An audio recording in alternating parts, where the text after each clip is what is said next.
Minister, the Deputy President, my colleague, leaders, and all the people present, I beg to greet you all good morning. I welcome all of you to the PG this morning, the first joint PG of this wonderful team that is performing great transformation in our country. Your Excellency, since the coming together of your team and the team of the Prime Minister, Raila, leadership in Parliament has had a fairly easy time. It's still not easy because we have many other challenges, but speaking from our perspective as a Senate, a house that is sometimes very difficult because of an elusive number called 24, which is not very easy to raise on many occasions. But with the assistance of colleagues from the ODM party, together with colleagues, I think when Leader Ichung'wah recognized all the parties, you forgot to mention our party, the party of Jubilee, that it is actually present here. It's good to recognize them. They are also a very formidable team for us in the Senate. They have a serious number of delegation, and they have been very useful to us.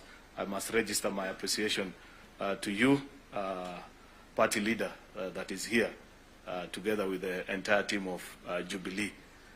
Your Excellency, I want to say that this is a very important gathering. Last week, both you and the Prime Minister and even the Deputy President spent time with the governors at the devolution conference. And there are certain things that you said, which as members of Parliament, we felt that you are keeping not very good company for too long. And members were saying, when will we meet the President and the Prime Minister, so that they also appreciate things from our perspective as members of Parliament. So we hope today you'll also say something about governors after listening from the perspective of members of Parliament. Because there are certain things that you said, Prime Minister, which if you stop, then it is as good as telling us to go hard goods as senators. But it will be good to listen to your wisdom, because I know you have been around as a leadership for too long, and it was not for lack of useful things to say that you said the things you say. So we want you to persuade us, Your Excellency, so that we get to understand what is it that you feel we are not doing right as Parliament.